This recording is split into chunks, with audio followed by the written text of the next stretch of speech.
Halo teman-teman, ketemu lagi dengan Barabas Media dalam program Kuliah Kamis. Ketemu lagi dengan saya Hanif. Nah, kali ini kita masih membahas mengenai seputar produk dan project manager tentunya.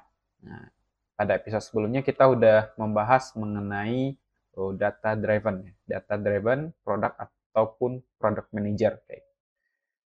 Nah, pada kali ini kita akan mencoba untuk membahas lebih detail lagi mengenai data driven ini. Nah, pada episode kali ini kita akan membahas mengenai KPI dan metrik yang wajib dipantau oleh seseorang produk ataupun project manager. Kayak gitu. Kita akan membahas yang pertama yaitu apa itu KPI dan apa itu metrik. Kemudian yang kedua kita harus membahas mengenai kenapa KPI itu penting bagi seorang produk ataupun project manager kayak gitu. Nah, yang keempat, apa aja nih jenis-jenis KPI dan metrik yang harus diketahui oleh seorang produk ataupun project manager. Nah, nanti ada perbedaan nih teman-teman antara KPI metrik seorang project manager dan product manager kayak gitu. Kemudian kita juga akan membahas mengenai kesalahan yang sering terjadi nih kayak gitu bagi seorang produk atau project manager dalam membuat KPI dan metrik dalam sebuah project ataupun dalam membangun produk kayak gitu.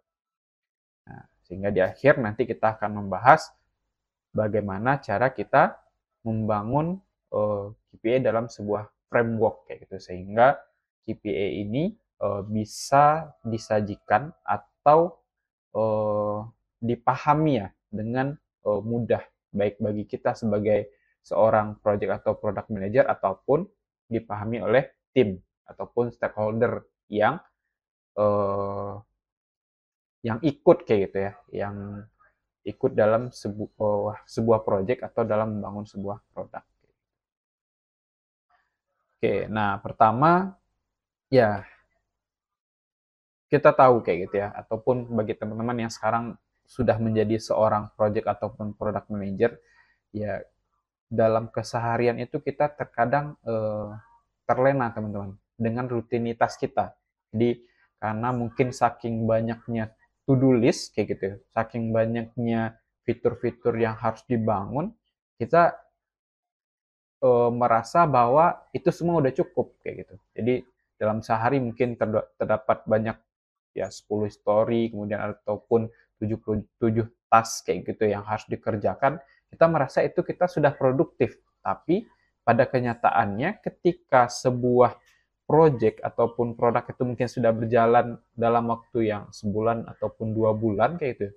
Kenapa nih produk terlihat seperti itu saja kayak gitu. Jadi tidak ada perkembangan, tidak terlihat bagaimana produk itu bisa digunakan kayak gitu.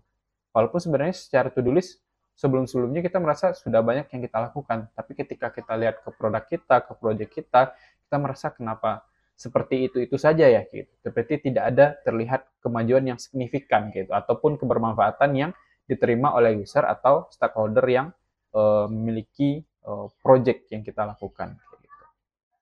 Nah, itu teman-teman. Maka karena itu pentinglah kita harus membuat sebuah KPI kayak gitu.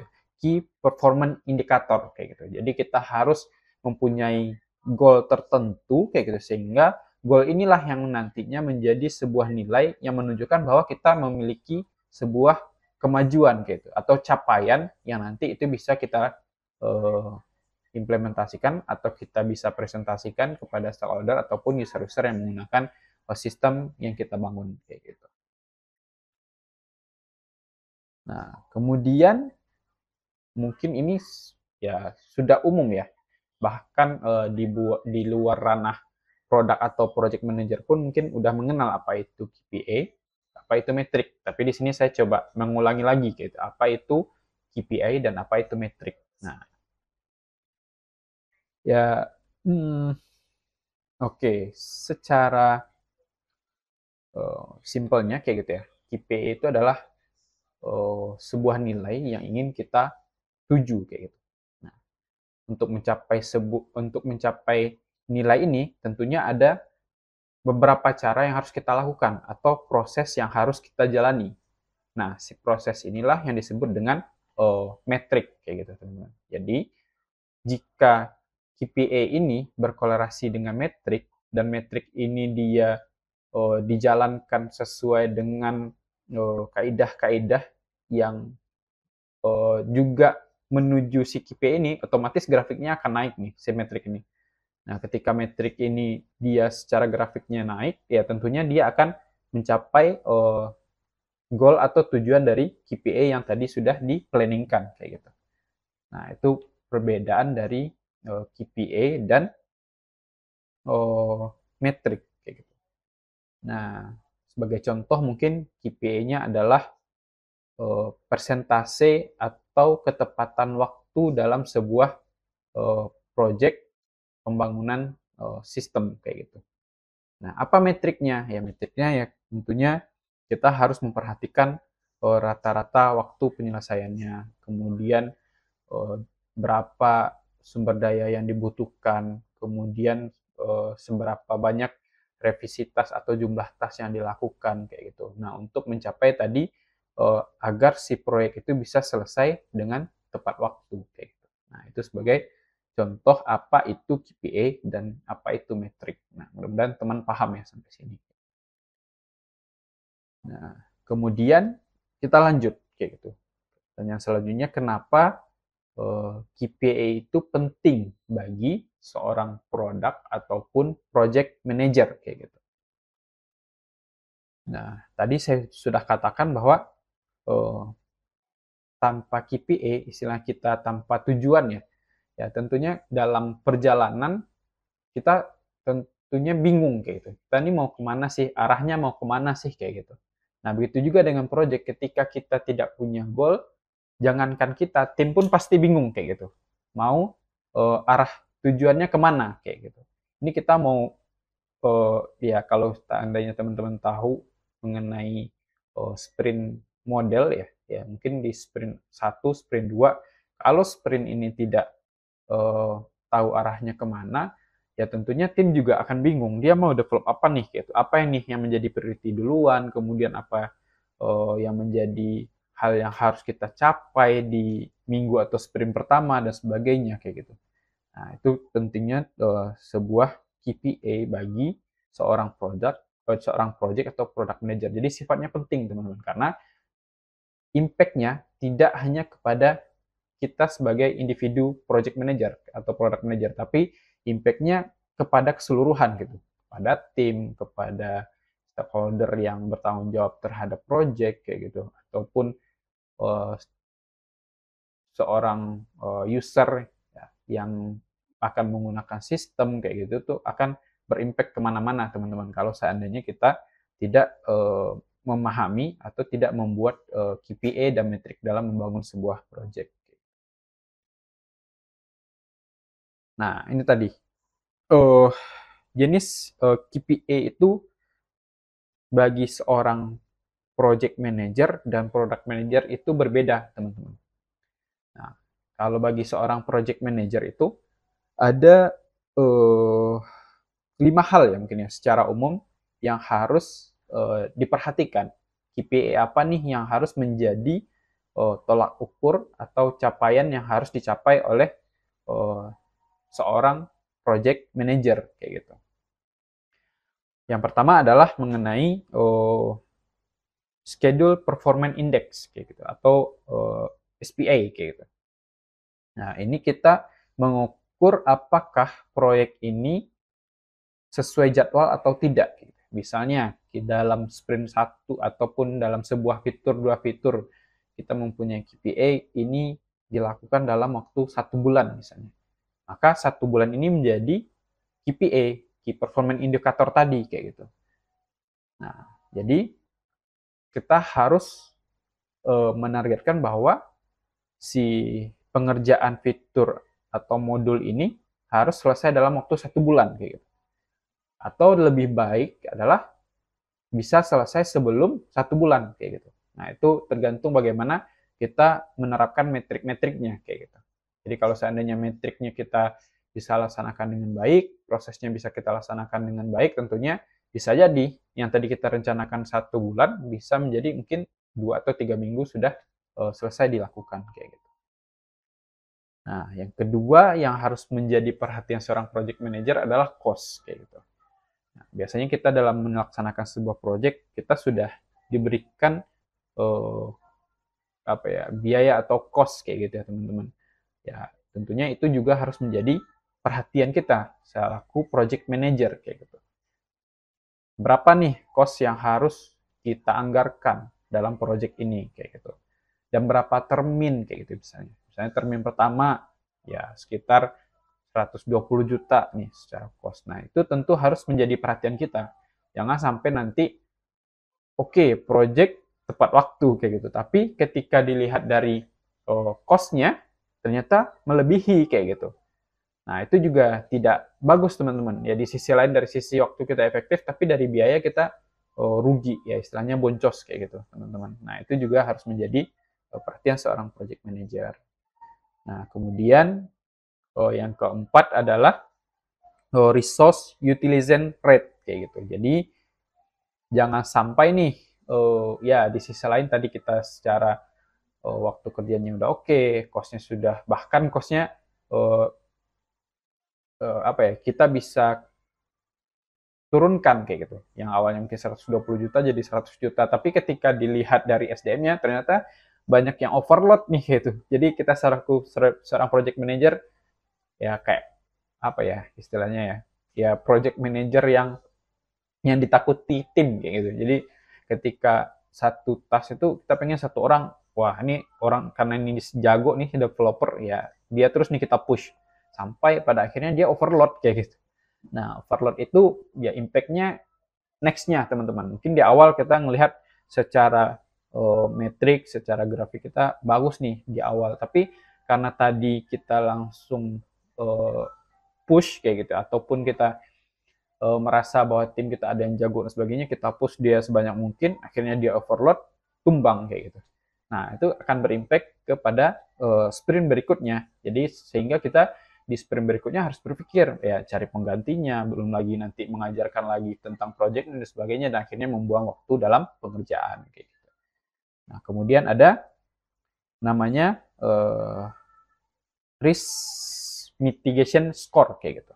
Nah, jadi ini juga harus menjadi KPI seorang project manager karena dalam sebuah project itu tentunya banyak resiko ya, resiko yang harus kita pahami dan sehingga kita bisa melakukan solving problem terhadap resiko tersebut. Kenapa? Ya kita tahu project terkadang kita bekerja samanya dengan sebuah perusahaan yang mungkin sudah benefit kayak gitu ya, sudah besar kayak gitu sehingga dia memiliki tingkat resikonya cukup tinggi kayak gitu teman-teman. Ya contohnya mungkin ketika kita membangun sebuah aplikasi pelayanan bagi mungkin ya sebagai contoh saya menyebut merek ya mungkin kita membangun sebuah aplikasi dengan bekerja sama dengan Toyota kayak gitu misalnya. Nah mungkin aplikasinya adalah aplikasi mobile untuk pelayanan driver kayak gitu. Nah ketika kita dalam membangun proyek aplikasi mobile untuk driver ini tidak memperhatikan resiko-resiko yang terjadi kayak gitu. Bayangkan teman-teman, ya contohnya mungkin untuk safety safety first driver ketika dia mengalami uh, ya ngantuk kayak gitu ya. Nah, itu kalau kita salah sedikit saja kayak gitu ya dalam uh, menerapkan metrik-metrik ataupun melihat apa yang harus menjadi inti core dalam development itu kayak gitu. Nah, itu akan menjadi risiko yang sangat besar kayak gitu. Ya, mungkin karena adanya sistem, ya perusahaan sudah percaya dengan sistem bahwa sistem kita bisa memitigasi bahwa supir ini sedang ngantuk atau tidak. Nah, ketika dia ngantuk ternyata sistem kita tidak berjalan dengan baik. Jadi perusahaan memaksa driver ini untuk terus jalan dan ternyata penumpang yang banyak ya terjadi kecelakaan dan risikonya besar kayak gitu. Nah, itu yang harus menjadi perhatian seorang project manager. Nah, kemudian KPI yang harus diperhatikan oleh product manager. Tadi project manager ya teman-teman. Nah, sekarang adalah product manager kayak gitu. Nah, yang pertama yang menjadi KPI seorang product manager adalah user acquisition rate. Nah, ini sangat umum teman-teman. Yang namanya kita bangun produk ya, product manager itu dia develop produk kayak gitu teman-teman. Ya, contohnya mungkin aplikasi Gojek kayak gitu ya, aplikasi Traveloka dan sebagainya. Hal yang pertama ditanya adalah adoption rate pastinya kayak gitu. Jadi percuma bangun sistem bagus-bagus kayak gitu, canggih dan sebagainya, AI sana sini, tapi ketika dilihat adoption rate-nya, jumlah penggunanya sedikit kayak gitu. Nah, itu percuma kayak gitu. Secanggih apapun produk yang kita develop, itu ketika adoption rate-nya rendah, itu tidak berguna, teman-teman. Itu yang harus menjadi perhatian kayak gitu. Nah, kemudian jadi ya kalau saya sih bilangnya selaku kita product manager jangan terlalu cinta produk kayak gitu, teman-teman. Kenapa? Ya ketika kita terlalu cinta terhadap produk itu biasanya kita anggap dia itu udah bagus, kita nggak mau beralih lagi, kita nggak mau mencoba untuk mempivot, kita tidak mau untuk mencoba fitur-fiturnya, padahal tidak digunakan kayak gitu. Kita hanya merasa bahwa itu udah bagus kayak gitu. Dan kita merasa kebutuhan kita udah cukup di sana, tapi pada dasarnya ya market tidak menyukai itu kayak gitu.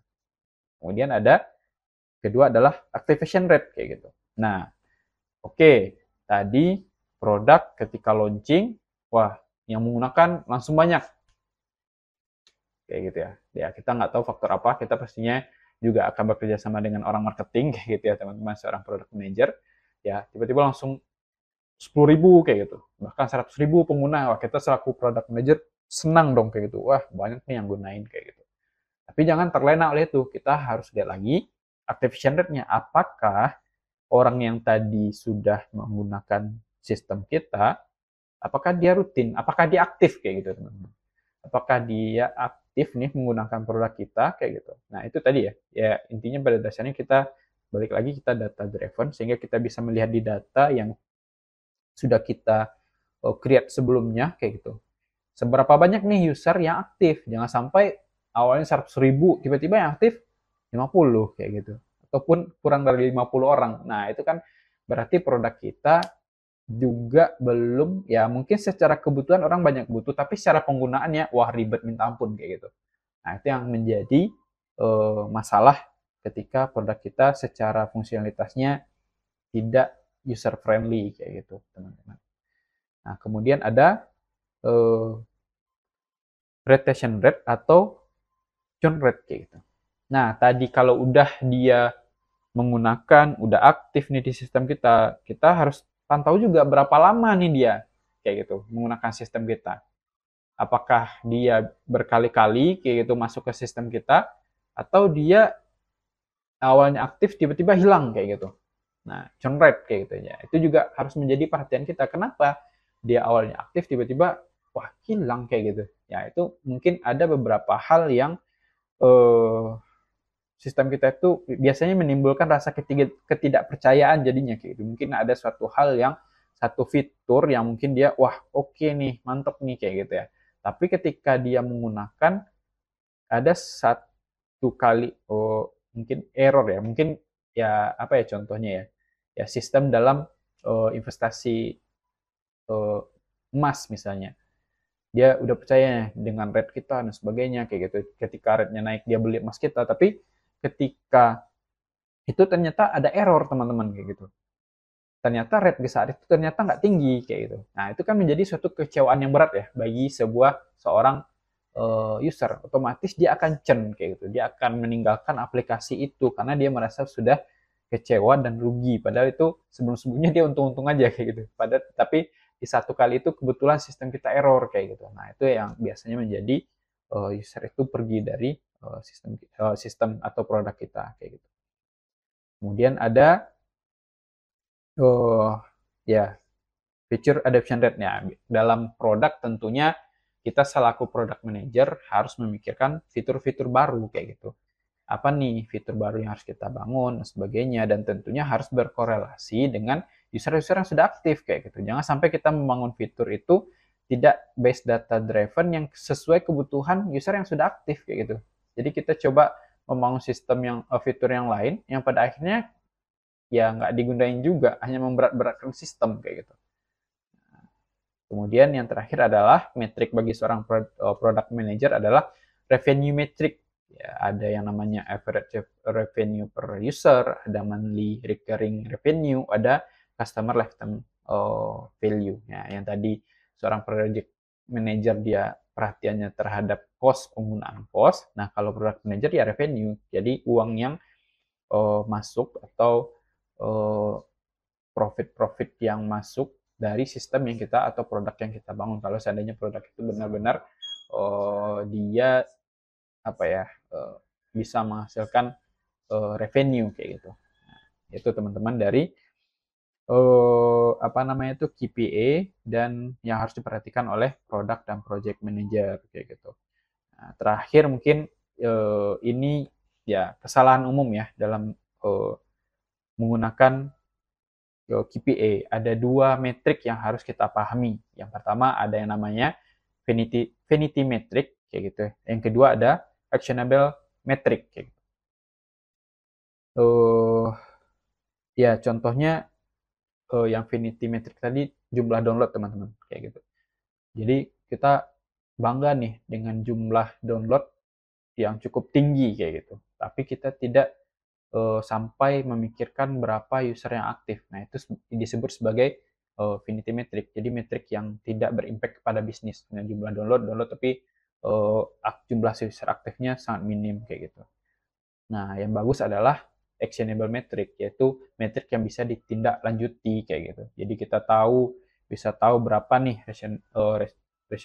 retention rate-nya kayak gitu, adoption rate-nya. Kemudian kita juga bisa tahu bahkan kita bisa tahu respon user terhadap sistem kita itu adalah metrik yang diinginkan teman-teman. Jadi sehingga kita dalam melakukan analisis menggunakan data kita tahu apa yang harus kita lakukan, fitur apa yang harus kita kembangkan, fitur apa yang harus kita bangun kayak gitu. Nah, itu adalah hal yang menjadi perhatian bagi seorang project atau product manager dalam membangun sebuah KPI. Jangan sampai KPI metrik-metriknya itu adalah metrik-metrik yang tidak bisa dikaji atau didalami kayak gitu. Nah, ini terakhir gimana cara kita membangun KPI. Jadi saya sudah jelaskan apa KPI yang harus diperhatikan. Jadi bagaimana cara membangun KPI yang baik kayak gitu. Yang pertama kita harus tentukan goalnya apa tadi ya. Kita harus mau kemana nih tujuannya. Dan kemudian kita harus membuat KPI yang terukur, jangan sampai KPI yang tidak bisa dikaji. Kemudian kita harus bisa memilih metrik-metrik pendukung yang sesuai yang akan menjadi korelasi yang tepat terhadap KPI. Kemudian kita harus menggunakan dashboard yang real time tentunya teman-teman, karena sangat sulit kalau dashboard kita itu tidak real time gitu. Malah nanti kita malah banyak skip dan lain sebagainya kayak gitu. Jadi kita harus menggunakan dashboard yang real time. Dan terakhir adalah kita harus melakukan review berkala terhadap KPI kita. Itu yang sangat penting karena kita bekerja dengan sebuah tim, maka review itu harus selalu berjalan dengan baik kayak gitu. Oke, teman-teman. Itu pembahasan kita kali ini terkait KPI dan metrik. Ya, cukup panjang. Mudah-mudahan bisa menjadi ilmu yang bermanfaat bagi teman-teman dan bagi saya juga tentunya. Nah, untuk nextnya kira kita akan membahas apa? Ya mungkin kita akan melihat ya kayak gitu. Ya kita mencoba membahas mengenai bagaimana membangun dashboard kayak membangun dashboard yang hidup atau membangun dashboard yang gampang dipahami oleh tim ataupun stakeholder yang terlibat dalam project ataupun produk yang kita bangun kayak gitu. Oke, teman-teman, thank you semuanya. Sampai jumpa di episode berikutnya.